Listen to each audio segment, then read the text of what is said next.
What's up, world? This is your man Titus Lennon, the singing realtor. When you call on me, I'll restore you to capacity, 'cause you're my treasured love. Actually, I'm out and about taking care of some things, and I wanted to talk about a topic today pertaining to faith. I made a vow with God after a moment that occurred when I had my first child. I'll take you way back before my child was born. Initially, when we were looking to have a kid, we were looking to have a child. Actually, full disclosure, I actually wanted twins. My dad was a twin, and between all my siblings, none of us have twins. So I figured, hey, maybe I could be that guy. I wanted a girl and I wanted a boy, and I figured if I can just kill two birds with one stone, why not? Of course, I was only thinking about myself and not about the fact that, my wife pretty much, she would have to take on that burden. So I was praying for twins. It didn't happen. But if we didn't have twins, I knew what I ultimately wanted was a girl.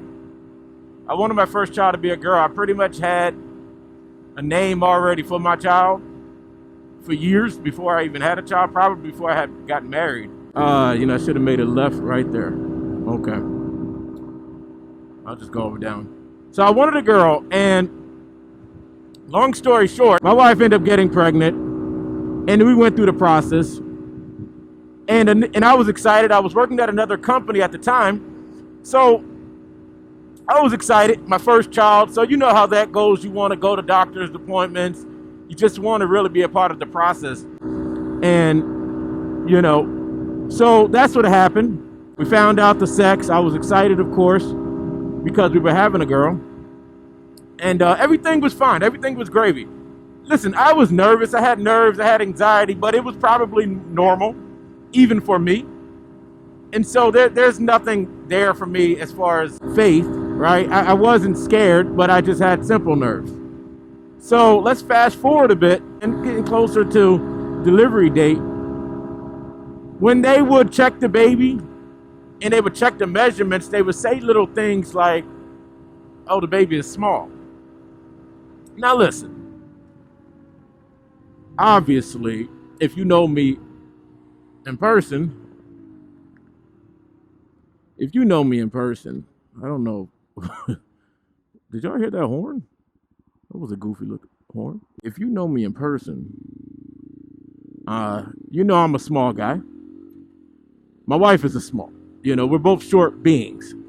So we didn't go in there expecting to have a big child. Not that it couldn't happen, but it's not a shock when the nurse is saying the baby is small. I didn't worry about it until later down the pregnancy, when we're getting closer to delivery date. They started looking a little bit different as they said it.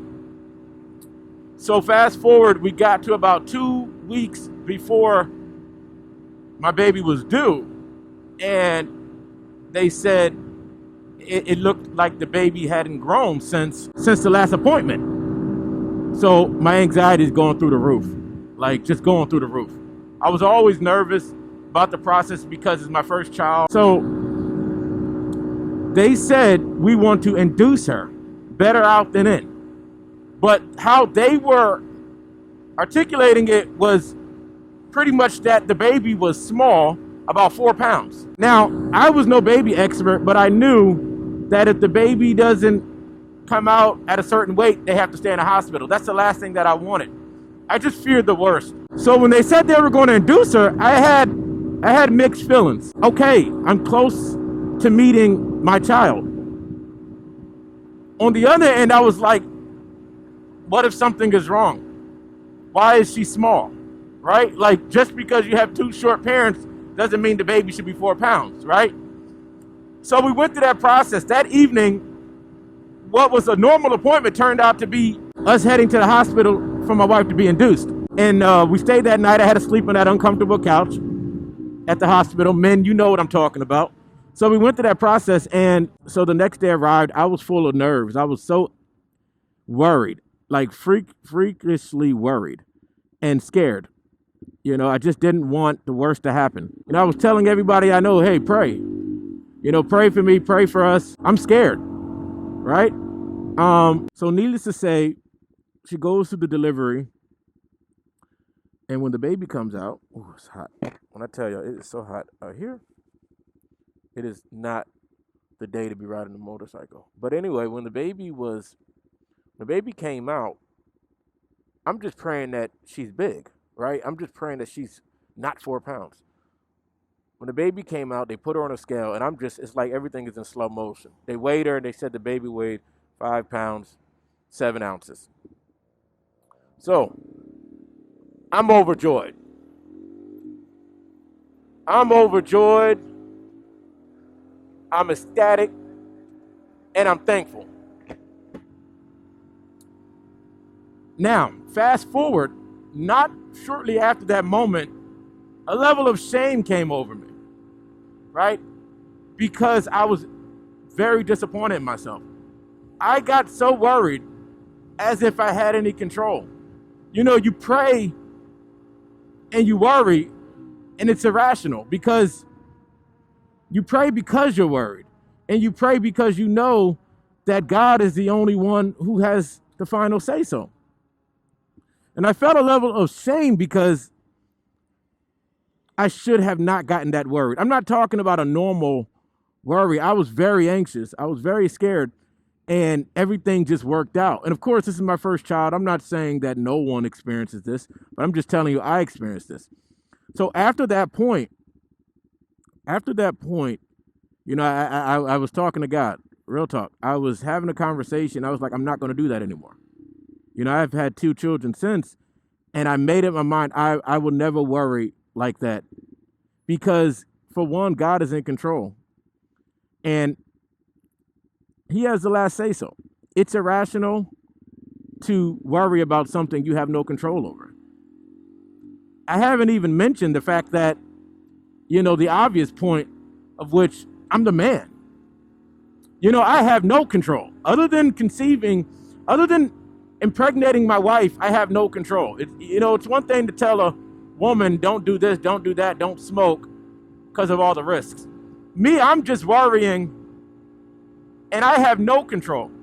And I was very disappointed. So essentially what I want to say is, you know, when God shows up, even in the most basic way, because it's all basic to God anyway, when he shows up, believe him. Not just on that moment, but believe him in every moment to come. Right? Too often do we have to pray in an extreme way due to fear because we forgot just that quickly what God has done in the previous miracle. Right? God, I know you worked your magic before, God, but I'm scared again. I know I trusted you before, but now I'm scared again. It makes no sense. It's irrational. And that's something that I learned. So with the second and third child, I had a natural anxiety, I guess maybe I would call it, but I didn't fear. And when it tried to creep up, I just refused to succumb to fear. I just refused to. I made up my mind I'm not going to be worried. I'm not going to fear because it's a trick. Fear is a trick of the devil. When I tell you it's a trick of the devil, and you're talking to someone who has experienced anxiety growing up. And when you trust God and you believe God, you don't have to worry. He frees you from the burden of having to worry about things you have no control over.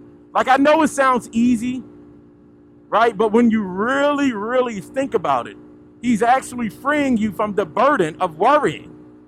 You don't have to worry. It's all in his hands. That's what I learned. And so I refused. With my second and third child, I just didn't have that same fear. I refused to. It's at these moments when you realize how much you doubt God. How many times have you needed something and he provides, and then just the very next month you need something else and you're so overcome with fear as if he didn't provide the last time? Where is your faith? That's essentially what I was asking myself. Where was my faith? I say I believe God, but I was so scared. If I could encourage anyone who's even watching this, if you trust God and believe God, and hold on to the last blessing. And knowing that he can do it again, and again, and again, and again. On that note, I'm gonna stop rambling. It was just something that I thought about, and I wanted to share it while I ride out and about. So on that note, I appreciate you guys rocking with Titus.